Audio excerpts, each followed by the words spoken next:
பிரசன்னம் பிரசன்னமே பிரசன்னம் பிரசன்னமே பிரசன்னம் பிரசன்னமே என் ஆசையெல்லாம் பிரசன்னமே என் ஆற்றலெல்லாம் பிரசன்னமே என் ஆற்றலெல்லாம் பிரசன்னமே என் ஆற்றலெல்லாம் பிரசன்னமே வேண்டாம் என்று ஓடிய பின் துரத்தி என்னை அணைத்திட்டதே வேண்டாம் என்று ஓடிய பின் துரத்தி என்னை அணைத்திட்டதே போகும் தூரம் வெகு தூரமே என்று என்னில் பலனானதே போகும் தூரம் வெகு தூரமே என்று என்னில் பலனானதே பிரசன்னம் பிரசன்னமே பிரசன்னம் பிரசன்னமே பிரசன்னம் பிரசன்னமே பிரசன்னம் பிரசன்னமே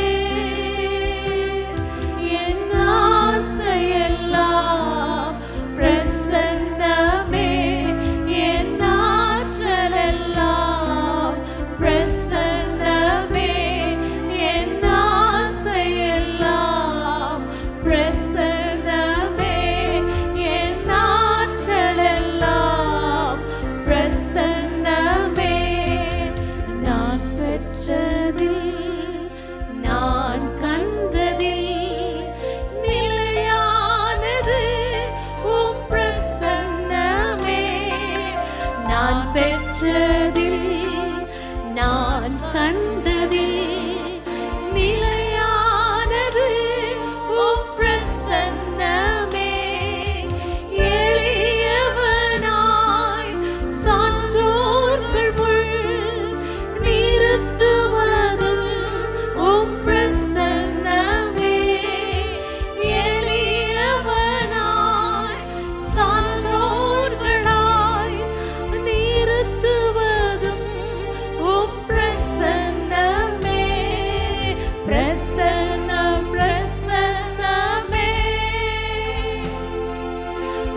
பிரசன்னமே வேண்டாம் என்று ஓடிய பின் துரத்தி என்னை அணைத்திட்டதே வேண்டாம் என்று ஓடிய பின் துரத்தி என்னை அணைத்திட்டதே போகும் தூரம் வெகு தூரமே என்று என்னில் பலனானதே போகும் தூரம் வெகு தூரமே என்று என்னில் பலனானதே பிரசன்னம் பிரசன்னமே எல்லாரும் சொல்லுவோம் ஆண்டவருடைய பிரசன்னத்தை உணர்ந்து சொல்லுவோம்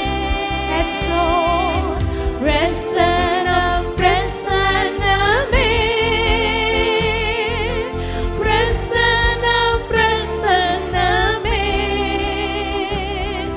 என் ஆசையெல்லாம் பிரசன்னமே என் ஆற்றலெல்லாம் பிரசன்னமே என் ஆசையெல்லாம் பிரசன்னமே என் ஆற்றலெல்லாம் பிரசன்னமே நான் பெற்றதில் நான் கண்டதில் நிலையானது உம் பிரசன்னமே நான் பெற்றதில் நான் கண்டதில் நிலையானது உம் பிரசன்னமாய் சொல்லுவோம் நான் பெற்றதில்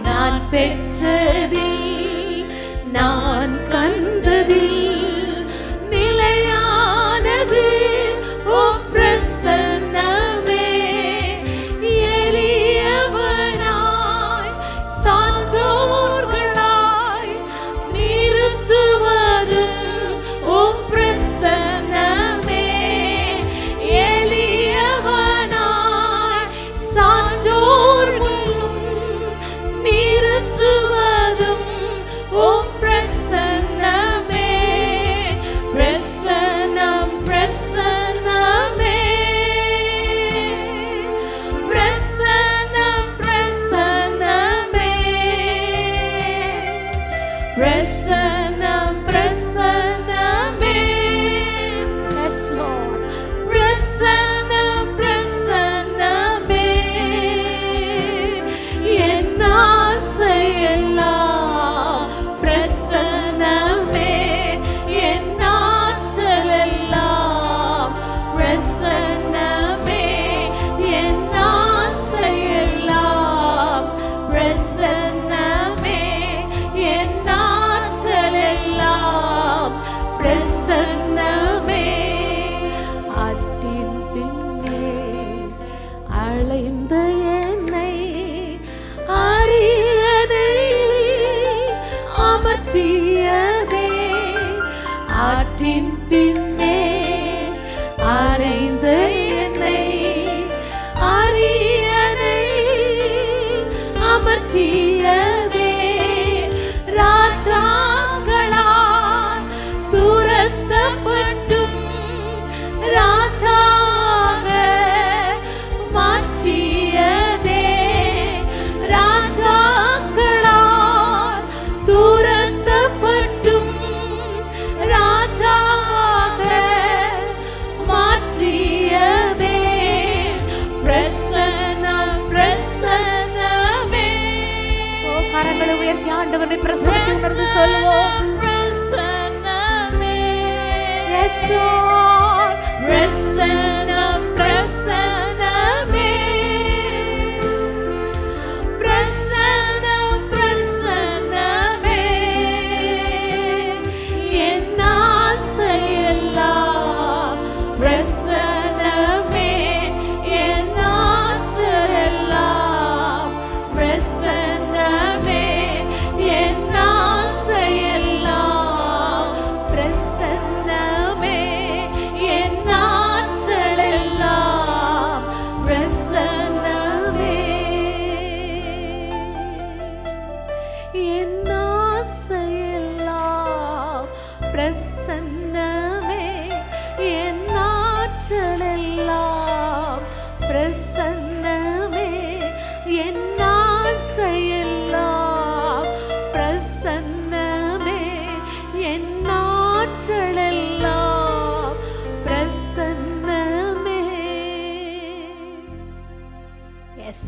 லார்ட். நாங்கள் உம்மை உயர்த்துகிறோம் ஆண்டவரே, நாங்கள் உம்மை கனப்படுத்துகிறோம் ராஜா.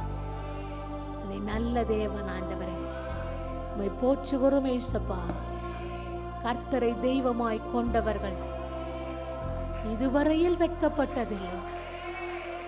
கர்த்தரை தெய்வமாய் கொண்டவர்கள் எத்தனை சோதனைகள், எத்தனை வேதனைகள், எத்தனை குழப்பங்கள் வந்தாலும், எத்தனை மனசோர்வுகள் வந்தாலும் அதன் மத்தியில் இருக்கிறவராயிருந்து நம்மை தேற்றி அரவணைத்து பாதுகாத்து எல்லா சூழ்நிலையிலும் நம் கரத்தை பிடித்து நடத்துகிற ராஜாதி ராஜா.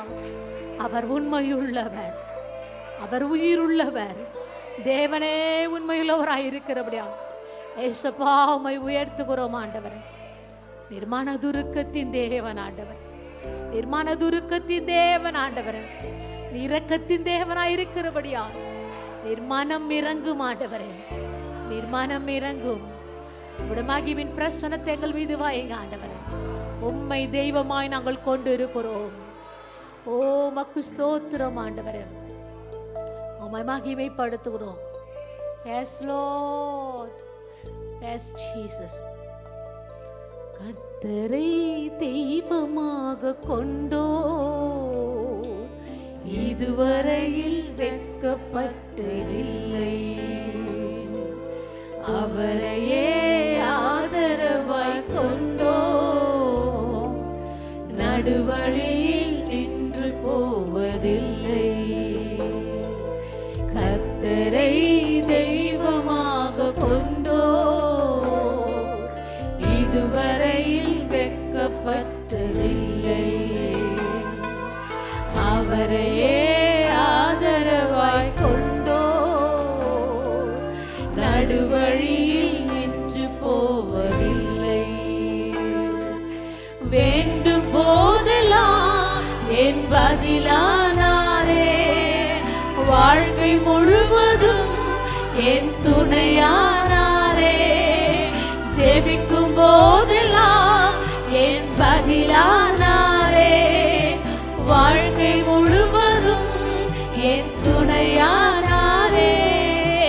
ஆராதிப்போமே அவரை முழுமனதாய், ஆராதிப்போமே அவரை தலைமுறையாய், ஆராதிப்போமே அவரை முழுமனதாய், ஆராதிப்போமே அவரை தலைமுறையாய். வெறுமையானதை முன்னறிந்ததால் தேடி வந்து என் படகில் ஏறிக்கொண்டாரே. வெறுமையானதை முன்னறிந்ததால் தேடி வந்து என் படகில் ஏறிக்கொண்டாரே. இரவு முழுவதும் பிரயாசப்பட்டும் நிரம்பாத என் படகை நிரப்பிவிட்டாரே. இரவு முழுவதும் பிரயாசப்பட்டும் நிரம்பாத என் படகை நிரப்பிவிட்டாரே. ஆராதிப்போமே அவரை முழுமனதாய், ஆராதிப்போமே அவரை தலைமுறையாய், ஆராதிப்போமே அவரை முழுமனதாய், ஆராதிப்போமே அவரை தலைமுறையாய். வாக்கு தந்ததில் கொண்டு சேர்த்திட பாதையெல்லாம் நிழலாக கூட வந்தாரே. வாக்கு தந்ததில் கொண்டு சேர்த்திட என் பாதையெல்லாம் நிழலாக கூட வந்தாரே. போகும் வழியெல்லாம் உணவானாரே, வாக்கு தந்த கானானை கையளித்தாரே. போகும் வழியெல்லாம் உணவானாரே, வாக்கு தந்த கானானை கையளித்தாரே. ஆராதிப்போமே அவரை முழுமனதாய், ஆராதிப்போமே அவரை தலைமுறையாய், ஆராதிப்போமே அவரை முழுமனதாய், ஆராதிப்போமே அவரை தலைமுறையாய். கர்த்தரை தெய்வமாக கொண்டோர் இதுவரையில் வெட்கப்பட்டதில்லை. அவரையே ஆதரவாய் கொண்டோ நடுவழியில் நின்று போவோம். எல்லாரும் கர்த்தரை பார்த்து சொல்லு, கர்த்தரை தெய்வமாய், கர்த்தரை தெய்வமாக கொண்டோ இதுவரையில் வெட்கப்பட்டதில்லை. அவரையே ஆதரவாய் கொண்டோ நடுவழியில் நின்று போவதில்லை. வேண்டும் போதெல்லாம், வேண்டும் போதெல்லாம் என் பதிலானாரே, வாழ்க்கை முழுவதும் என் துணையானாரே. ஜெபிக்கும் போதெல்லாம் என் பதிலானாரே, வாழ்க்கை முழுவதும் என் துணையானாரே. ஆராதிப்போமே அவரை முழுமனதாய், ஆராதிப்போமே அவரை தலைமுறையாய், ஆராதிப்போமே அவரை முழுமனதாய், ஆராதிப்போமே அவரை தலைமுறையாய். பெருமையானதை முன்னறிந்ததால் தேடி வந்து என் படகில் ஏறி கொண்டாரே. வெறுமையானதை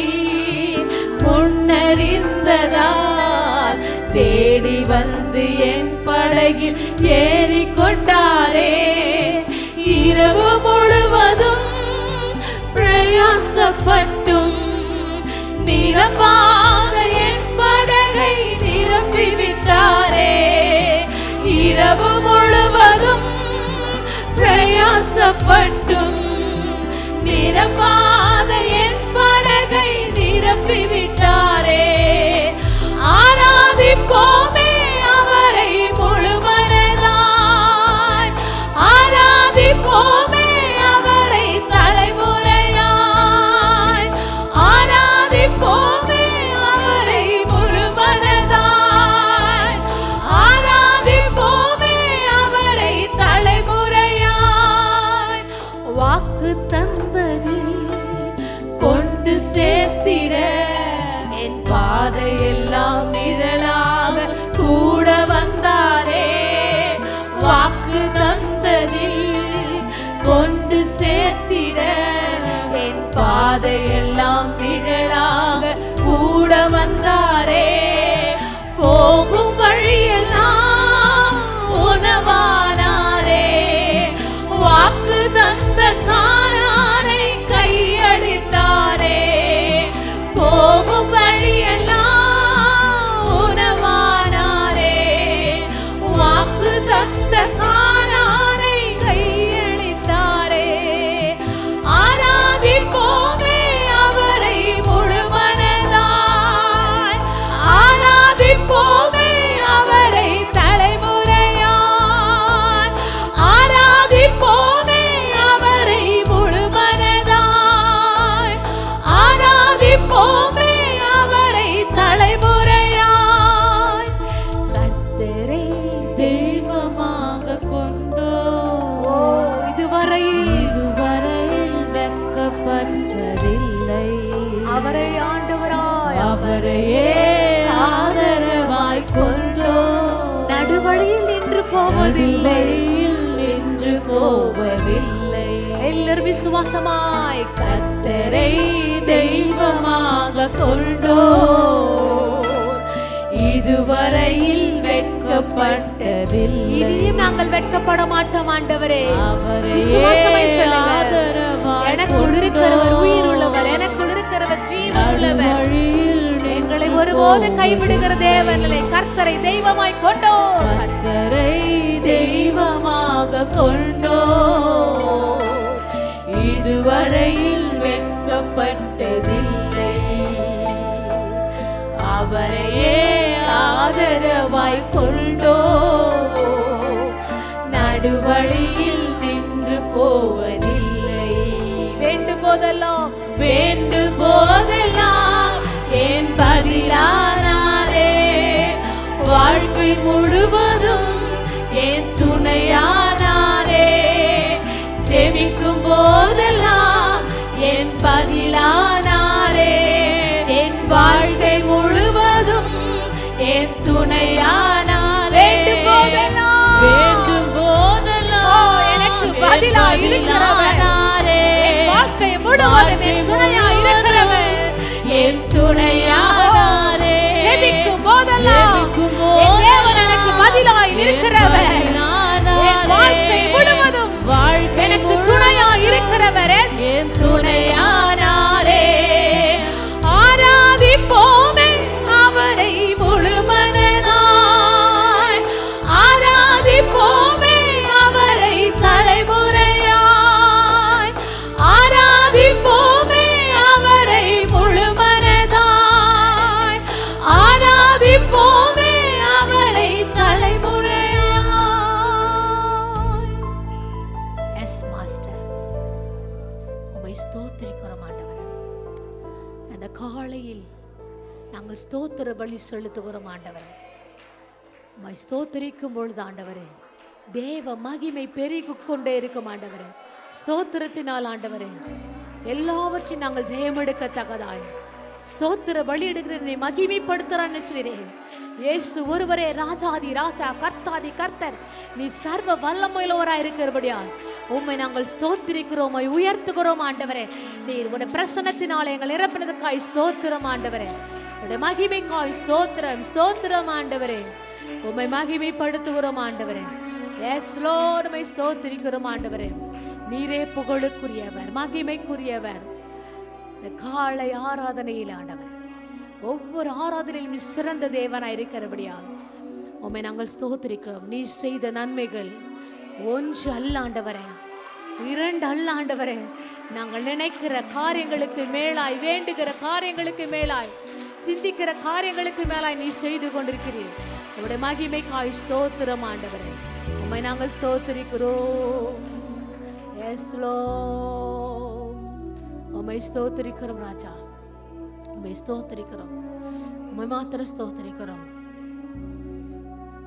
இந்த காலையில் ஸ்தோத்திர பலிகளை உமக்கே தருகிறோம். இந்த காலையில் ஸ்தோத்திர பலிகளை அப்பா உமக்கே தருகிறோம். இந்த காலையில் ஸ்தோத்திர பலிகளை அப்பா உமக்கே தருகிறோம். இந்த காலையில் ஸ்தோத்திர பலிகளை அப்பா உமக்கே தருகிறோம். நன்றி நன்றி நல்ல தகப்பனே, நன்றி நன்றி நல்ல தகப்பனே, நன்றி நன்றி நல்ல தகப்பனே. ஒன்றல்ல ரெண்டல்ல நீ செய்த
முடியாத பெரிய காரியங்கள், எண்ணி முடியாத அதிசயம் செய்கிறீர்.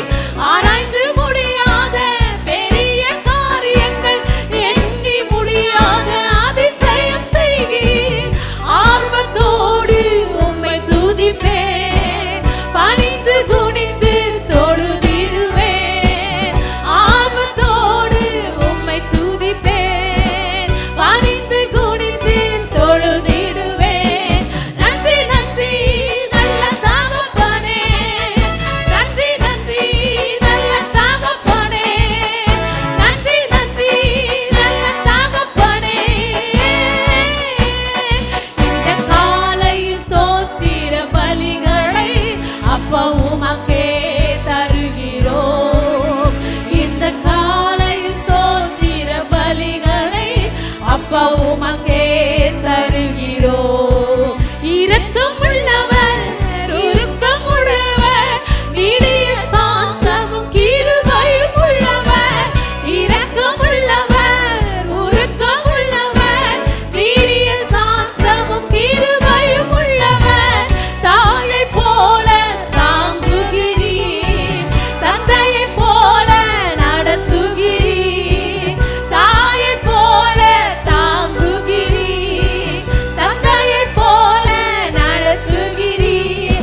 நன்றி நன்றி நல்ல தகப்பனே, நன்றி நன்றி நல்ல தகப்பனே, நன்றி நன்றி நல்ல தகப்பனே. இந்த காலை ஸ்தோத்திர பலிகளை அப்பா உமக்கே தருகிறோம். இந்த காலை ஸ்தோத்திர பலிகளை அப்பா உமக்கே தருகிறோம். எல்லாரும் சொல்லுவோம். இந்த காலை ஸ்தோத்திர பலிகளை அப்பா உமக்கே தருகிறோம். இந்த காலை ஸ்தோத்திர பலிகளை அப்பா உமக்கே தருகிறோம். ஒன்றல்ல ரெண்டல்ல நீ செய்த நன்மைகள், ஒன்றல்ல ரெண்டல்ல நீர் செய்த அதிசயம். ஒன்றல்ல ரெண்டல்ல நீ செய்த நன்மைகள், ஒன்றல்ல ரெண்டல்ல நீர் செய்த அதிசயம். உள்ளத்தின் ஆழத்தில், உள்ளத்தின் ஆழத்தில் உம்மை துதிப்பேன் ஓய்வில்லாமல். எல்லாரும் சொல்லுவோம். உள்ளத்தின் ஆழத்தில் உம்மை துதிப்பேன். நீ ராஜாதி ராஜாவாய், நீ சர்வ வல்லமுள்ளவராய், நீ உன்னதத்திலே உயர்ந்தவராய். உள்ளத்தின் ஆழத்தில் உம்மை துதிப்பேன் ஓய்வில்லாமல் உம்மை பாடுவேன். நன்றி நன்றி நன்றி நன்றி நன்றி நன்றி நன்றி நன்றி. இந்த காலையில் ஸ்தோத்திர பலிகளை அப்பா உமக்கே தருகிறோம். இந்த காலையில் ஸ்தோத்திர பலிகளை உமக்கே தருகிறோம். Yes lord. நாங்கள் பயப்படும் நாட்களில் எல்லா சூழ்நிலும் ஆண்டவரே, ஆபத்து நேரத்திலே என்னை நோக்கி கூப்பிடுங்கள், நான் உங்களை காப்பாற்றுவேன், வழி நடத்துவேன், உங்களை பாதுகாப்பேன் என்று சொன்ன தேவன் ஆண்டவர். ஆபத்து நேரத்தில் நாங்கள் கூப்பிடும்போது நீர் அனுகூலமானவராய், எங்களை எல்லா சூழலையும் தப்பிவிக்கிறவராய் இருக்கிறபடியாலும் ஸ்தோத்திரிக்கிறோம் ஆண்டவரே. எல்லா சூழலும் ஆண்டவரே, எங்களுடைய கண்கள் உம்மை நோக்கி இருக்குது ஆண்டவரே. எல்லா சூழ்நிலும் ஆண்டவரே, இருக்கும் போதும் இல்லாத சூழ்நிலும் ஆண்டவரே, எல்லா நேரத்திலும் ஆண்டவரே, சந்தோஷமான நேரத்திலும் சமாதானமற்ற நேரத்திலும் எல்லாவற்றையும் கொடுக்கிறவர் நீர்தான் ஆண்டவரே. எங்களை ஒன்றும் அசைக்க முடியாத ஆண்டவரே, எல்லாவற்றுக்கும் ஆண்டவர் நீர் பெரியவராய் இருக்கிறபடியா நாங்கள் பயப்படும் நாட்களில் உம்மை நாங்கள் நம்பியிருக்கிறோம். நீர் ஒருவரே மாறாதவர், நீர் ஒருவரே கர்த்தாதி கர்த்தர், நீர் ஒருவரே ராஜாதி ராஜா, நீர் ஒருவரே ஜீவனுள்ளவர், நீர் ஒருவரே ஜீவ சுவாச காற்றாய் இருக்கிறபடியா இந்த நிமிஷம் வரை நடத்தின தேவன் நீங்க நடத்துங்க அப்பா. உம்மை ஸ்தோத்திரிக்கிறோம் ஆண்டவரே. நான் பயப்படும் நாட்களில் உம்மை நம்பிடுவேன், என் அச்சத்தின் நேரத்தில் உம்மை சார்ந்து கொள்வேன். நான் பயப்படும் நாட்களில் உம்மை நம்பிடுவேன், என் அச்சத்தின் நேரத்தில் உம்மை சார்ந்து கொள்வேன். என் அலைச்சல்களை அறிந்தவரே, என் கண்ணீரையும் காண்பவரே, என் அலைச்சல்களை அறிந்தவரே, என் கண்ணீரையும் காண்பவரே, என் கண்ணீர் அனைத்தையும் துருத்தியில் வைத்தவரே, என் கண்ணீரை எல்லாம் கணக்கில் வைத்தவரே, என் கண்ணீர் அனைத்தையும் துருத்தியில் வைத்தவரே, என் கண்ணீரை எல்லாம் கணக்கில் வைத்தவரே. என்னை அழைத்த நாள்தோறும் நினைத்த எதிரியின் கையில் விழாமல் காத்தீர். என்னை அழைத்த நாள்தோறும் நினைத்த எதிரியின் கையில் விழாமல் காத்தீர். சத்துருக்கள் முன்பு பந்தியை வைத்து என்னையினாலே அபிஷேகம் செய்தீர். சத்துருக்கள் முன்பு பந்தியை வைத்து என்னையினாலே அபிஷேகம் செய்தீர். என் அலைச்சல்களை அறிந்தவரே, என் கண்ணீரையும் காண்பவரே, என் அலைச்சல்களை அறிந்தவரே, என் கண்ணீரையும் காண்பவரே, என் கண்ணீர் அனைத்தையும் துருத்தியில் வைத்தவரே, என் கண்ணீரை எல்லாம் கணக்கில் வைத்தவரே, என் கண்ணீர் அனைத்தையும் துருத்தியில் வைத்தவரே,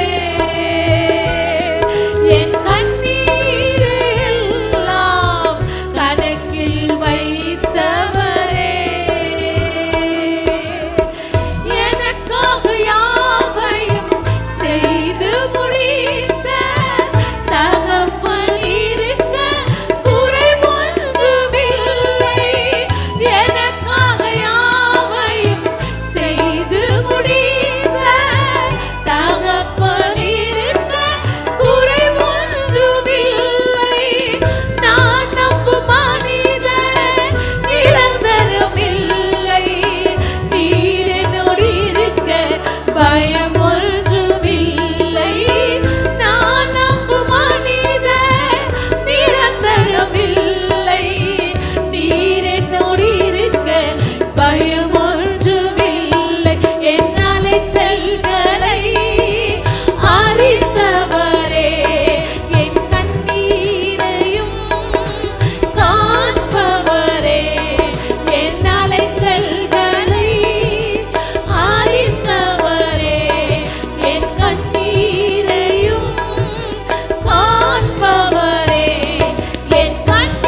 நம்பிடுவே என் அச்சத்தின் நேரத்தில் ராஜா உம்மை சார்ந்து கொள்வே நான் பயப்படும் நாட்களில் உம்மை நம்பிடுவே உமக்கே மகிமை ஆண்டவரே உம்மொருவருக்கே துதி ஆண்டவரே உம்மொருவருக்கே செலுத்துகிறோம் இயேசு கிறிஸ்துவின் நாமத்தில் உங்களை வாழ்த்துகிறோம். மேனுமா எஸ்கேஎம் திருச்சபையுடைய லைவ் ஆராதனைக்கு அழைக்கிறோம். நல்ல ஆண்டவரே, இந்த காலை வேலைக்கு ஜெபிக்கிறோம், காலை ஆராதனை ஜெபிக்கிறோம். எலக்ட்ரிக் பவர், ஆடியோ, வீடியோ மற்ற எல்லா விதமான கருவிகள் பொருட்களை ஒப்புக் கொடுக்குறோம். கிருபையாய் மறைத்து கொள்ளும் அடியனை விலகி நீங்கள் பேசும் இயேசு கிறிஸ்து நாமத்தில் ஜெபிக்கிறேன் நல்ல பிதாவே, ஆமென். இந்த நாளில் கூட நாம் லூக்கா எழுதின சுவிசேஷ புத்தகத்தில் ஒரு நிகழ்ச்சியை சம்பவத்தை நாம் மிக பார்க்க போகிறோம். இந்த நாளிலே கூட நாம் அதற்கு கொடுக்கப்பட்டுள்ள தலைப்பு மன்னிக்கும் அதிகாரம் குணப்படுத்தும் வல்லமை. மன்னிக்கும் அதிகாரம் குணப்படுத்தும் வல்லமை. Authority to forgive, power to heal. இயேசு குறித்து நாம் இந்த காலையில் நாம் பார்க்குறோம். லூக்கா 5ஆம் அதிகாரம் 17 முதல் 26 உள்ள வசனங்கள். லூக்கா 5ஆம் அதிகாரம் 17லிருந்து 26 உள்ள வசனங்கள். இந்த லூக்கா 4ஆம் அதிகாரம் நாம் பார்க்கும்போது இயேசு பிசாசு பிடித்தவனுக்கு விடுதலை கொடுத்ததை நாம் பார்க்கிறோம். பேதுருடைய மாமிக்கு சுகமாக்குனதை நாம் பார்க்குறோம். லூக்கா 5ஆம் அதிகாரம் ஆரம்பத்தில் நாம் பார்க்கும்போது குஷ்டரோகி அவர் குணமாக்கியதை நாம் பார்க்குறோம். இந்த இடத்துல லூக்கா 5:17 இங்கே ஒரு திமிர்வாதக்காரன், ஆங்கிலத்தில் பெரலைஸ், அவனை சுகமாக்கினார் என்று நாம் இங்கே பார்க்குறோம். இந்த கதை, இந்த சரித்திரம், இந்த சம்பவம் ரொம்ப சுவாரஸ்யமான சம்பவம் சொன்னால் இதனுடைய முடிவு சந்தோஷமாய் முடிகிறது. ஒரு புத்தகத்தை நாம் படிக்கும்போது, குறிப்பாக சின்ன பிள்ளைகளுக்கு ஏதாவது ஒரு கதை புத்தகத்தை இரவிலே படிக்கும்போது அந்த கதை முடியும் போது சந்தோஷத்தோடு முடிந்தால்தான் அந்த குழந்தை தூங்கும்போது சந்தோஷமாக தூங்கும். ஆனால் அந்த கதையை ஒரு தோல்வியோடு கஷ்டத்தோடு அந்த கதை முடியுமானால் அந்த படுக்கிற குழந்தை கூட சந்தோஷம் இல்லாமல் படுக்கும். அதே போல தான் இந்த சம்பவம், இந்த சரித்திரம், இந்த கதையானது முடியும் போது சந்தோஷமாய் முடிவதை நாம் பார்க்குறோம். இங்கு இதன் காரியங்களை நாம் பார்க்கும்போது இதில் முக்கியமான காரியம் என்ன, இந்த கதையிலே நாம் பார்க்கிற சம்பவத்திலே நாம் பார்க்குற காரியம் என்ன, இது ஒரு வாழ்க்கையிலே நடக்கிற நடைமுறைக்கான ஒரு காரியம். இந்த சரித்திரத்தில் கதையில் அவன் பாவங்களை அவர் மன்னிக்கிறார், பிறகு சரீரத்தை சுகத்தை கொடுக்கிறார். விசுவாசமான சில நண்பர்களை குறித்து இந்த சம்பவத்தை பார்க்குறோம். மத்தேயு மார்க்கு இதை எழுதுகிறார்கள். ஆனால் லூக்கா இதை சொல்லவில்லை. மார்க்கு சொல்கிறார், இது கப்பர்நாகுமிலே நடந்ததாக மார்க் எழுதுகிறார். கப்பர்நாகும் இயேசு அதிகமாக ஊழியம் செய்த ஒரு கப்பர்நாகும் என்று சொல்லும்போது, நாகும் என்ற ஒரு கிராமம். பைபிள் ஸ்காலர் சொல்கிறாங்க, நாகும் என்ற தீர்க்கதரிசி பிறந்து வளர்ந்த ஒரு ஊர் தான் இந்த கப்பர்நாகும் என்று சில பைபிள் ஸ்காலர் சொல்வதை வாசிக்கிறோம். சரி, இப்போது சம்பவத்துக்கு நாம் வரலாம். 5ஆம் அதிகாரம் 17. பின்பு ஒரு நாள் அவர், அதாவது இயேசு உபதேசம் பண்ணி கொண்டிருந்த போது கலிலேயா, யூதேயா நாடுகளிலிருந்து சகல கிராமங்களிலும் எருசலேம் நகரத்திலிருந்து வந்த பரிசேயரும் நியாயசாஸ்திரிகளும் உட்கார்ந்திருந்தார்கள். அப்போது பிணியாளிகளை குணமாக்கத்தக்கதாக கர்த்தருடைய வல்லமை விளங்கிற்று. இப்போதான் சம்பவம் ஆரம்பிக்கிறது. இயேசு ஒரு வீட்டில் உபதேசம் செய்து கொண்டிருக்கிறார், டீச்சிங். யார் வீடு என்று நமக்கு தெரியாது. ஆனால் எந்த இடத்துல வந்தாலும் கூட திரளான ஜனங்கள் வருவதை நாம் பார்க்குறோம். வீடு பேக்ட், நிரம்பி இருக்கிற ஜனங்கள். இங்கு லூக்கா நமக்கு எழுதுகிறார், கலிலேயா மற்றும் இது யூதேயா நாடுகள் மற்றும் சகல விதமான கிராமங்கள் எல்லாம் ஜனங்க வந்திருக்கிறாங்க. அந்த வீட்டிலே இயேசு சில காரியங்களை போதித்து கொண்டிருக்கிறார். என்ன செய்கிறாங்க, டீச் பண்ணுறாருன்னு வசனத்திலே நான் வாசிக்கிறோம். வீடு நிரம்பி இருக்கிறது. ஜன்னல்கள், கதவுகள் வழியாக ஜனங்கள் உள்ளே நடக்கிற சம்பவங்களை பார்த்து கொண்டிருக்கிறாங்க. இயேசு அங்கு ஜனங்களோடு கூட பேசுகிற காரியங்களை பார்க்குறாங்க. இந்த வீட்டுக்குள்ளே யாரை பார்க்குறோம், பரிசேயரும் நியாயசாஸ்திரியும் உட்கார்ந்துருந்தாங்க என்று வாசிக்கிறோம். இந்த பரிசேயரும் நியாயசாஸ்திரியும் இயேசுவை மேசியா என்று விசுவாசிக்காதவர்கள். இயேசுவை மேசியா என்று விசுவாசிக்காதவங்க தான் இந்த பரிசேயர், இந்த நியாயாசாஸ்திரிகள். ஆங்கிலத்தில் சொல்கிற காரியம் ஆன்டகோனிஸ்டிக். ஆன்டகோனிஸ்டிக் என்றால் என்ன? இயேசுக்கு விரோதமான, மாறான, எதிரான, பகை சொல் பேசுகிற இந்த ஆட்கள் தான் இந்த பரிசேயரும் இந்த நியாயாசாஸ்திரம். எப்படியாவது இயேசு வார்த்தையிலே தப்பு கண்டுபிடித்து சூழ்ச்சியின் வலையிலே அவரை சிக்க வைக்க வேண்டும் என்று தான் இந்த கூட்டம் நினைக்கிறது. இயேசுடைய கூட்டத்தில் நாம் பார்க்குறோம், ஆதரவாளர் இருக்கிறாங்க, எதிர்ப்பாளர் இருக்கிறாங்க, விசுவாசித்து இருக்கிறாங்க, விசுவாசிக்காத ஆட்கள் அங்கே இருப்பதை நாம் பார்க்குறோம். அப்படிப்பட்டதான ஒரு வீடு, அந்த வீட்டுக்குள்ளே நடக்கிற அந்த கூட்டம். வசனம் சொல்லுகிறது, இங்கே நாம் வாசித்தோம், அப்பொழுது பிணியாளிகளை குணமாக்கத்தக்கதாக கர்த்தருடைய வல்லமை விளங்கிற்று. And the Lord's healing power was strongly with Jesus. ஒரு விசேஷமான ஒரு வல்லமை அங்கே இயேசு மேலே இருப்பதை நாம் பார்க்குறோம். என்ன வல்லமை என்று பார்க்கும்போது, பிணியாளிகளை குணமாக்கத்தக்கதான ஒரு வல்லமை அங்கே நாம் பார்க்குறோம். அந்த இடத்துல தான் இப்போது நடக்கிற சமூகம், ஒரு திமிர்வாதக்காரன், பேரலைஸ் மேன், அவனை இங்கு நாம் பார்க்குறோம். இது பாவத்தினால் வந்த வியாதி.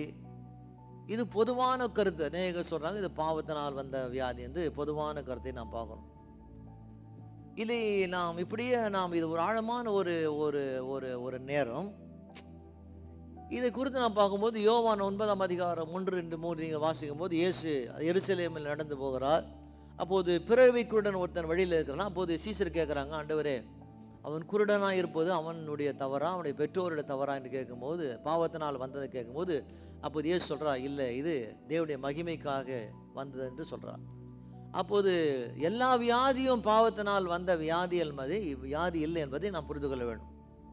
பாவம் செய்ததினால் வியாதி என்பதல்ல, பாவம் நிறைந்த விழுந்து போன இந்த உலகத்திலே நாம் வாழ்கிறோம். அதனால் வியாதி நமக்குள்ளே வருவதை நாம் பார்க்குறோம். ஆனால் நற்செய்தி என்ன? குட் நியூஸ் என்ன? பரலோகத்திலே அங்கே வியாதி இல்லை, பாடுகள் இல்லை, மரணம் இல்லை. அதுதான் நமக்கு நற்செய்தி. புதிய ஏற்பாட்டில் நாம் பார்க்கும்போது அங்கே இயேசு லாசருவை உயிர்த்தெழ செய்தார், உயிரோடு எழுப்பினார். யவீருடைய மகளை உயிரோடு எழுப்பினார். விதையுடைய மகனை உயிரோடு எழுப்பினார். ஆனால் அவர்கள் ஒரு நாள் இறந்து போனாங்க. அதுதான் நிஜமான ஒரு உண்மை. இங்கு நாம் பார்க்குற வேதத்தில் இந்த இடத்தில் தான் சொல்லப்பட்டிருக்கிறது. முதல் வேதத்தில் இந்த ஒரு இடத்தில் தான் சொல்லப்பட்டிருக்கிறது. முதலிலே இயேசு அவன் பாவங்களை மன்னித்தார், பிறகு சரீர சுகத்தை கொடுத்தார். சில வியாதிகள் பாவத்தினால் வருவதை கூட நாம் பார்க்குறோம். இதை குறித்து சங்கீதத்தில் தாவீது அவர் பாடுறார். சங்கீதம் 38ஆம் அதிகாரம் 3ஆம் வசனம் 38:3 சொல்லுகிறார், என் பாவத்தினால் என் எலும்புகள் சௌக்கியம் இல்லை. தாவீது சொல்ல, என் பாவத்தினாலே என் எலும்புகள் சௌக்கியம் இல்லை. ஒரு சில நேரத்தில் என்ன பார்க்குறோம், பாவத்தினாலே சில வியாதிகள் வருவதை நாம் அங்கே பார்க்குறோம். நாம் செய்கிற காரியம் என்பதுமாக வியாதிகள் அதிகமாக என்ன செய்கிறாங்க, குடிக்கும்போது என்ன செய்கிறாங்க, அவங்களுடைய சரீரம் கெட்டு போகிறது, லிவர் கெட்டு போகிறதை நாம் பார்க்குறோம். தவறான ஏதாவது பாவமான காரியங்களை செய்யும்போது அது நிமித்தமாக சில வியாதிகள் வருவதை நாம் பார்க்குறோம்.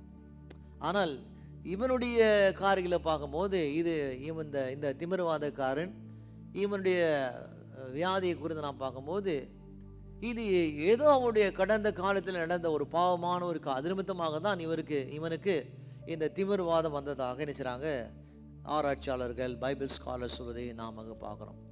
18ஆம் வசனம், அப்பொழுது சிலர் திமிர்வாதக்காரன் ஒருவனை படுக்கையோடு எடுத்து கொண்டு வந்து அவனை உள்ளே கொண்டு போகவும் அவருக்கு முன்பாக வைக்கவும் வகையை தேடினார்கள். முன்பே நாம் பார்க்குறோம், அந்த வீடு முழுதுமாக ஜனங்கள் நிரம்பி இருக்கிறாங்க. ஜன்னல் பக்கமாக ஜனங்கள் நிரம்பி இருக்கிறாங்க, கதவு பக்கமாக ஜனங்கள் நிரம்பி இருக்கிறாங்க. உள்ளே ஒரு ஆள் போக, உள்ளிருந்து ஒரு ஆள் வெளியில் வர இடமில்லை. அப்படியான ஒரு ஜனக்கூட்டமான ஒரு இடம். அந்த நேரத்தில் செய்கிறாங்க, சில மனுஷர்கள் படுக்கையோடு ஒரு திமிர்வாதனை கொண்டு வராங்க. இன்னொரு காஸ்பிள் புத்தகத்தில் நாம் பார்க்குறோம், மத்திய மார்க் எழுதுறாங்க, 4 பேர் அவனை கொண்டு வந்ததாக நாம் பார்க்குறோம். அவனை உள்ளே கொண்டு போகவும் இயேசுக்கு முன்பதாகவும் வகை தேடுறாங்க. எப்படியாவது அவனை உள்ளே கொண்டு போகலாம் என்று நினைச்சாங்க, ஏதாவது வழி பார்க்குறாங்க. ஆனால் வழி இல்லை. எல்லா வழிகளும் ஜனங்கள் நிரம்பி இருக்கிறது.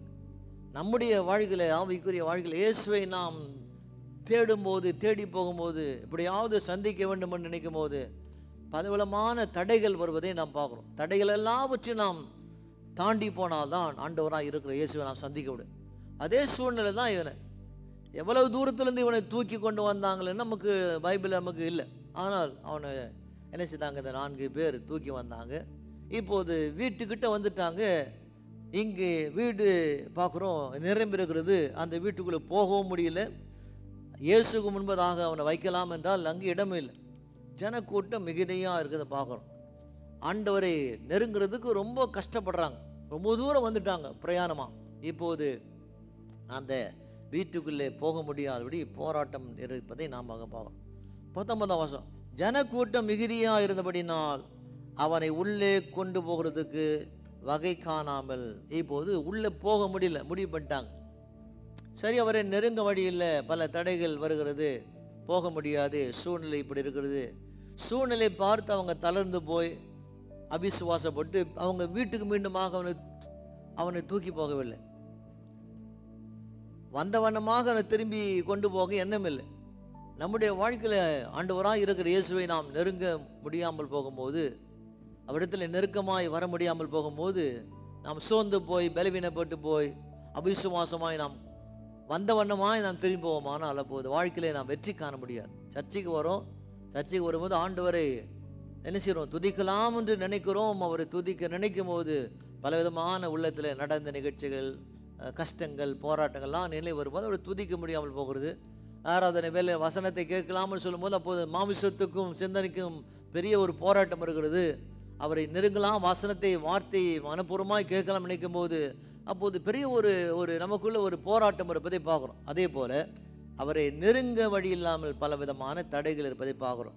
என்ன செய்கிறாங்க, கொண்டு போக வகை காணாமல் வீட்டின் மேல் ஏறி இப்போது வீட்டு மேலே ஏறுறாங்க. அந்த நாட்களில் பார்க்கும்போது ஒரு வீடு சொன்னால் வீட்டுக்கு பக்கத்தில் ஏதாவது என்ன செய்வாங்க, ஒரு ஏணி போல் இருக்கும். மேலே ஏறுவதுக்கு அந்த மேலுக்கு வீடெல்லாம் கொஞ்சம் பராமரிப்பதுக்கு என்ன செய்வாங்க, ஒரு படி போல் இருக்கும். இப்போ என்ன செய்கிறாங்க, அந்த வீட்டின் மேல் ஏறி தட்டோடுகள் வழியாக ஜனங்களின் மத்தியில் இயேசு கும்பிடுவதாக அவனை படுக்கையோடு இறக்கினாங்க. வீட்டு மேலே ஏறிட்டாங்க. இப்போது மேலே அந்த வீட்டில் இருக்கிற ஓடெல்லாம் கொஞ்சம் கொஞ்சமாக எடுத்து வைக்கிறாங்க. ஆனால் இவனை இறக்கணும். இந்த வைத்திருக்கிற அந்த ஸ்ட்ரெச்சர், அந்த பெரிய அவன் படுத்திருக்கிற அந்த படுக்கையோடு கூட அந்த திமிர்வாதக்காரனை இறக்கணும். இப்போது என்ன செய்தாங்க, அவங்க இந்த வீட்டின் மேலே ஏறுறாங்க, ஓடுகள் எல்லாம் எடுக்கிறாங்க. இயேசு கும்பிடுவதாக இறக்கணும். உள்ள ஜனக்கூட்டமாக இருக்குது. ஜனங்கள் என்ன செய்திருப்பாங்க, மேலே பார்த்துருப்பாங்க, தூசி கீழே விழுவதை பார்க்குறாங்க. கொஞ்சம் கொஞ்சமாக வீட்டுக்குள்ளே வெளிச்சம் வருவதை பார்க்குறாங்க. இப்படி கொஞ்சம் கொஞ்சமாக பிரித்த ஓடு முற்றிலுமாக அதிகமாக பிரித்து இப்போது அந்த மேலிருந்து என்ன செய்றாங்க, இந்த திமிர்வாதக்காரனை அவங்க 4 நண்பர்களும் என்ன செய்றாங்க, அந்த படுக்கையோடு கூட இயேசுக்கு முன்பதாக அவனை இறக்கினார்கள். எதை அவங்க நினைத்து வந்தார்களோ அந்த நினைத்து வந்த காரியத்தை நிறைவேற்றத்தக்கதாக பலவிதமான தடைகளை உடைத்து இயேசுக்கு முன்பதாக அந்த திமிர்வாதக்காரனை இறக்கி வைப்பதை நாம் பார்க்குறோம். நம்முடைய வாழ்க்கையில் ஆண்டவராக இருக்கிற இயேசுவை நாம் தேடி வரும்போது எப்படி அந்த திமிர்வாதக்காரனை இறக்கி வைத்தார்களோ, நான் அவருடைய சமூகத்திலே நாம் வந்த பிறகு நம்முடைய பாரத்தை, கஷ்டத்தை, கவலையை, வேதனையை, துக்கத்தை, துயரத்தை எல்லாவற்றையும் நாம் இறக்கி வைக்க வேண்டும் என்று இது நமக்கு நினைவு கூறுகிறது. வந்தவனமாக எடுத்துக்கொண்டு போக முடியாது, அவனை இறக்கி வைத்தாங்க. அதே போல் ஆலயத்துக்கு வரும்போது, ஆராதனை வைக்கும்போது நம்முடைய உள்ளத்தில் எல்லா விதமான காரியத்தை இயேசுக்கு முன்பதாக நாம் இறக்கி வைத்தால்தான் போகும்போது லகுவாக நம்மை தேவன் அனுப்ப அவர் நல்லவராக இருப்பார். என்ன செய்தாங்க, அவனை படுக்கையோடு அவனை இறக்கினார்கள். இயேசு எங்கே செய்கிறா, அங்கே பார்க்குறா, அவரை படுக்கையோடு இறக்கினார்கள். அவர்களுடைய விசுவாசத்தை அவர் கண்டு இப்போது இயேசு என்ன செய்தார், இறக்கி வைத்த அந்த 4 பேருடைய விசுவாசத்தை இயேசு பார்க்குறார். யார் இவர்கள், எங்கிருந்து வந்தாங்க, என்ன வியாதி, அவர்கள் யூதர்களா இல்லை புறஜாதியா, எதையும் இயேசு பார்க்கல. இயேசு எதை பார்க்குறாரா, இயேசு அவர்கள் விசுவாசத்தை அவர் பார்த்தார். நான் வரும்போது எப்படி வந்தோம், எப்படி வந்திருக்கிறோம், நம்முடைய உள்ளத்தில் என்ன சிந்தனை என்ன நமக்கு எல்லா விதமான காரியங்களை இருந்தால் கூட வந்திருக்கிற நாம் எப்படி வந்திருக்கிறோம், விசுவாசத்தோடு வந்திருக்கிறோமா. தேவன் நம்முடைய விசுவாசத்தை அவர் காண்கிறவராக இருக்கிறார். விசுவாசத்தை கண்டு, விசுவாசம் அவர் பார்வையிலே ஒரு பொருள் தான். நாம் காற்றை பார்க்க முடியாது, ஆனால் காற்று ஒரு பொருள், நமக்கு கண்ணில் தெரியாது, ஆனால் காற்று ஒரு பொருள். அதே போல் விசுவாசம் என்பது ஒரு பொருள், நாம் அதை பார்க்க முடியாது, ஆனால் ஆண்டவராக இருக்கிற இயேசு ஒருவர் தான் அந்த விசுவாசத்தை காண முடியும். வசனம் சொல்வது விசுவாசத்தை கண்டான். அப்படியே விசுவாசத்தை இயேசு பார்க்கணும். பார்த்து என்ன செய்தார்? அவர் அந்த திமிர்வாதக்காரனை நோக்கி என்ன சொல்றார்? மனுஷனே, உன் பாவங்கள் உனக்கு மன்னிக்கப்பட்டது என்று சொன்னார். அந்த திமிர்வாதக்காரனை பார்த்து அவர் என்ன சொல்லியிருக்கணும்? உன் வியாதி சுகமானது என்று தான் சொல்லியிருக்கணும்.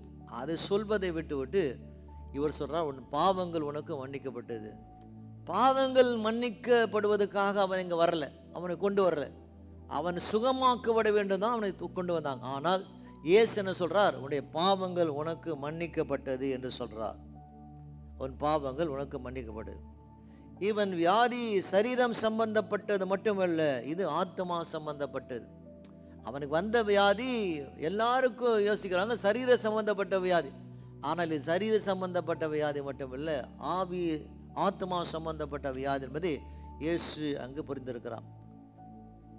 21ஆம் வசனம். அப்பொழுது வேத பாதகரும் பரிசேயரும் யோசனை பண்ணி தேவதூஷணம் சொல்கிறதுக்கு இவன் யார்?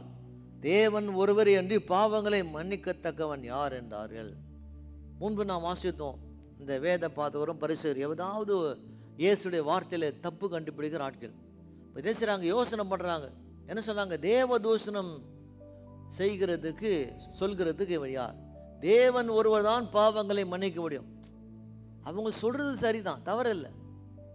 தேவன் ஒருவர் தான் பாவங்களை மன்னிக்க முடியும். ஆனால் இயேசு எப்படி பாவங்களை மன்னிக்க முடியும் என்பதுதான் ஒரு கேள்வியான ஒரு கேள்வி. ஏன்னு சொன்னார், இந்த பரிசேயரும் இந்த சாஸ்திரிகளும் இயேசுவை மேசியா என்ற ரட்சகர் என்று அவங்க ஏற்றுக்கொள்ளவில்லை. அவர் ஏதோ ஒரு சாதாரணமான ஒரு தீர்க்கதரிசி நம்புறாங்க. அதை என்ன சொல்றாங்க? தேவன் ஒரு தானே பாவங்களை மன்னிக்க முடியும்னு சொல்றாங்க. 1 தீமோத்தேயு 2ஆம் அதிகாரம் 5ஆம் வசனம் சொல்லுகிறது, தேவன் ஒருவரே, தேவனுக்கும் மனுஷருக்கும் மத்தியஸ்தரும் ஒருவர் என்று தீமோத்தேயு எழுதுகிறார். இப்போது அடுத்த வசனம் 22 வாசிக்கிறோம். லூக்கா 5:22. இயேசு அவர்கள் சிந்தனைகளை அறிந்து அவர்கள் நோக்கி, உங்கள் இருதயங்களை நீங்கள் சிந்திக்கிறது என்று கேட்டார். இயேசு என்ன பார்த்தார்? அவர்கள் சிந்தனைகளை அறிந்து, அவங்க என்ன நினைக்கிறாங்க, நினைக்கிறதை அறிந்த தேவனாக இருக்கிறார். நான் வந்திருக்கிறோம், அவரை காண வந்திருக்கிறோம், சர்ச்சுக்கு வந்திருக்கிறோம். வரும்போது எப்படி நாம் வந்திருக்கிறோம், வந்த பிறகு நம்முடைய சிந்தனையில் இருக்கிற எல்லா விதமான காரியங்களை ஆண்டவராக இருக்கிற இயேசு அறிந்திருக்கிறார். இயேசு சொல்றார், அவர்கள் சிந்தனை அறிந்து நோக்கி, உங்கள் இருதயங்களில் நீங்கள் சிந்திக்கிறது என்ன? அவரை தேடி வந்த நாம் ஆராதிக்க வேண்டியது, நாம் ஒரு தூய்க்கு வந்திருக்கிறோம். நம்ம இருதயத்தில் என்ன இருக்கிறது? நம்முடைய இருதயத்தில் முழுமையாக முற்றிலுமாக ஆண்டவராக இருக்கிற இயேசு இருப்பார். ஆனால் நிச்சயம் விசுவாசத்தோடு கூட அவரை நாம் தொழுது கொள்வோம். இப்போது வசனம் சொல்கிறது, உங்கள் இருதயங்கள் நீங்கள் சிந்திக்கிறது என்ன இயேசு அங்கே பார்த்து கேட்குறான். கேட்டு அடுத்து சொல்றார், உங்கள் பாவங்கள் உங்களுக்கு மன்னிக்கப்பட்டது என்று சொல்வதோ எழுந்து நடவென்று சொல்வதோ எது எளிது என்று கேட்கிறார். உன் பாவங்கள் உனக்கு மன்னிக்கப்பட்டது என்று சொல்வதோ எழுந்து நடவென்று சொல்வதோ எது எளிது என்று கேட்கிறார். எது எளிது? நமது பாவங்களை மன்னிப்பதும் நம்மை சுகமாக்குவதும் தேவனுக்கு எளிதான காரியம். நம்முடைய பாவங்களை மன்னிப்பது அவருக்கு எளிதான காரியம், நம்ம சுகமாக்குவது அவர் எளிதான காரியம். நம்முடைய வாழ்க்கையில் நாம் பார்க்கும்போது உங்களை உயர்த்துவதும் அவருக்கு எளிதான காரியம், உங்களை ஆசீர்வதிப்பதும் அவருக்கு எளிதான காரியம், உங்களுக்கு வழிகளை திறப்பது அவருக்கு எளிதான காரியம், உங்கள் வாழ்க்கையில் இருக்கிற தடைகளை உடைப்பது எளிதான காரியம். ஆனால் இங்கு பார்க்குறோம் 24 வாசிக்கிறோம், பூமியிலே பாவங்களை மன்னிக்க மனுஷகுமாரனுக்கு அதிகாரம் உண்டு என்பதை நீங்கள் அறிய வேண்டும் என்று சொல்லி அவர் சொல்றார். சொல்வது எளிது, ஆனால் சொன்னது நடக்கணும், அதுதான் கடினம். உங்கள் பாவங்கள் மன்னிக்கப்பட்டது என்று நான் சொல்வேனானால் அப்போது சொல்வது எளிதான காரியம். ஏன்னு சொன்னால் இது உள்ளே நடக்கிற ஒரு காரியம். உள்ளே பாவங்கள் மன்னிக்கப்பட்டதா மன்னிக்கப்படவில்லையா என்பது நமக்கு தெரியாது, அது உள்ளே நடக்கிற காரியம். ஆனால் இயேசு சொல்றார், பூமியில பாவங்கள் மன்னிக்க மனுஷகுமாரனுக்கு அதிகாரம் உண்டு நீங்கள் அறிய வேண்டும் என்று சொல்லி திமிர்வாதக்காரன் நோக்கி, நீ எழுந்து உன் படிக்கு எடுத்துக்கொண்டு உன் வீட்டுக்கு போய் என்று உனக்கு சொல்கிறேன் என்று சொன்னார். இப்போது இயேசு சொல்றார், காண முடியாத பாவங்களை மன்னித்தார். அதை ஜனங்கள் காண முடியும். இயேசு சொன்னது அவர் மன்னித்தாரா, மன்னிக்கவில்லை நமக்கு தெரியும். அவன் பாவங்கள் மன்னிக்கப்பட்டது நமக்கு தெரியாது. ஆனால் கூட அவனுக்கு சரீர சுகத்தை கொடுத்தார். இயேசு சொன்னார், என்ன சொல்கிறார், நீ எழுந்து உன் படுக்கை எடுத்துக்கொண்டு உன் வீட்டுக்கு போ. ஸ்போக் த வேர்ட், வார்த்தை அவனை குணமாக்கினது. இப்போது எப்படி அவர் வார்த்தையினாலே அவன் பாவங்கள் மன்னிக்கப்பட்டதோ அதே போல இயேசுடைய வார்த்தையினாலே அவன் குணமாக்கினான். அவன் எத்தனை ஆண்டுகள் திமிர்வாதக்காரனாக இருந்தான் நமக்கு தெரியாது. வாழ்நாள் முழுதுமாக மற்றவரை சார்ந்து வாழ்ந்தான், மற்றவர் சுமந்து வந்தாங்க, மற்றொரு பாரமாக இருந்தான். ஆனால் இப்போது என்ன பார்க்குறோம், அவனுக்கு யாராவது சாப்பாடு கொடுக்கணும், அவனை குளிக்க வைக்கணும், துணி மாற்றணும், அப்படிப்பட்டதாக இருக்கிற ஒரு நிலவரம் உள்ள ஒரு திமிர்வாதக்காரன், பேரலைஸ் மேன், கை கால் விளங்காத ஒருவனை கொண்டு வந்தாங்க. இப்போது என்ன செய்கிற, இயேசு அவனுக்குடைய பாவங்களை மன்னிக்கப்பட்டது மட்டுமல்ல, அவன் சரீரத்துக்கு சுகத்தை கொடுத்தார். என்ன சொன்னார், நீ எழுந்து நட, உன் வீட்டுக்கு போ என்று சொன்னார். அடுத்த வசனம் வாசிக்கிறோம் 25. உடனே அவன் அவளுக்கு முன்பாக எழுந்து தன் படுக்கை எடுத்துக்கொண்டு தேவனை மகிமைப்படுத்தி தன் வீட்டுக்கு போனான். உடனே செய்தான், அவன் அவளுக்கு முன்பதாக எழுந்தான். வரும்போது 4 பேர் கொண்டு வந்தாங்க. கூரை வழியாக இவனை வீட்டுக்குள்ளே இறக்கினாங்க. போகும்போது வாசல் வழியாக வெளியில் போகிறான். வெளியில் போகும்போது என்ன பார்க்குறான், தன் படுக்கை எடுத்துக்கொண்டு தேவனை மையப்படுத்தி கொண்டு தன் வீட்டுக்கு போனான். எந்த படுக்கையிலே அவன் பல ஆண்டுகளாக படுத்திருந்தானோ அந்த படுக்கை எடுத்துக்கொண்டு அவன் வீட்டுக்கு போனான். வசனம் சொல்கிறது, தேவனை மையப்படுத்தி தன் வீட்டுக்கு போனான். நம்முடைய வாழ்க்கையில் நம்முடைய வாழ்க்கையில் எப்படி வந்தோம் என்று முக்கியமல்ல, வந்த பிறகு எப்படி போகிறோம் அதான் முக்கியமான காரணம். வந்த பிறகு விடுதலையோடு, வெற்றியோடு, சுகத்தோடு நாம் போகிறோமா, ஆசீர்வாதத்தோடு போகிறோம், அதான் முக்கியமான ஒரு காரணம். இங்கு பார்க்குறோம், வரும்போது நெருக்கத்தோடு, கஷ்டத்தோடு, பாடுகளோடு கூட கட்டுண்டவனாக, வியாதி உள்ளவனாக இந்த பேரலைஸ், இந்த திமிர்வாதக்காரன் வந்தான். போகும்போது மகிழ்ச்சியாக, சுகமாக, வெற்றியாக நடந்து போனான். இதுவரைக்கும் நடக்காதவன் இப்போது நடந்து போனான். போனது மட்டும் இல்லை, போகும்போது தேவனை மகிமைப்படுத்தி தன் வீட்டுக்கு போனான். அடுத்த வசனம், அதனால் எல்லாரும் ஆச்சரியப்பட்டு தேவனை மகிமைப்படுத்தினார்கள். அல்லாமலும் அவர்கள் பயம் நிறைந்தவர்களாக அதிசயமான காரியங்களை இன்று கண்டோம் என்று சொன்னாங்க. எல்லா ஜனங்களும் ஆச்சரியப்பட்டார்கள், தேவனை மகிமைப்படுத்தினார்கள், உள்ளத்தில் பயம் நிறைந்தது, அதிசயமான காரியங்கள் இன்று நாங்கள் கண்டோம் என்று சொன்னாங்க. இதுவரைக்கும் அந்த ஜனங்கள் பார்க்காத ஒரு காரியம். பல ஆண்டுகளாக அந்த திமிர்வாதக்காரன் இப்போது பார்த்து ஒரே நிகழ்ச்சியில் என்ன பார்க்குறோம், ஆண்டவனுக்கு பரிபூர்ண சுகத்தை கொடுத்தார். ஊர் ஜனங்களே ஆச்சரியப்படுத்து. நம்முடைய வாழ்க்கையில் உங்களை கூட நீங்கள் ஆண்டவர் விசுவாசிக்கும் போது, அவரை நம்பும்போது, அவரை தேடி வரும்போது உங்களை ஜனங்கள் முன்பதாக தேவன் ஆச்சரியப்படுத்த செய்வார், ஆச்சரியப்படுத்த வைப்பார், உங்களை மையப்படுத்துவார், அதிசயமான காரியங்களை உங்கள் வாழ்க்கையில் செய்வார். நாம் முன்பு படித்தோம், அவருக்கு மன்னிக்கிற அதிகாரம் இருக்கிறது, குணப்படுத்துகிற வல்லம் இருக்கிறது. உங்களை பாவங்களை மன்னிக்கவும், உங்களை குணப்படுத்தவும், உங்களை சுகத்தோடு பலத்தை நடத்தவும் அவருக்கு அதிகாரம் உள்ளவராக இருக்கு. அப்படின்னாலே இயேசுவை நம்புங்க, விசுவாசிங்க, கர்த்தர் உங்கள் வாழ்க்கையிலே நன்மை செய்வார். God bless you. நல்ல ஆண்டவரே, இந்த வேலைக்கு ஜெபிக்கிறோம். கேட்கிற ஒவ்வொரு மகனோடு மகளோடு கரம் வைக்கட்டும். ஆமென்.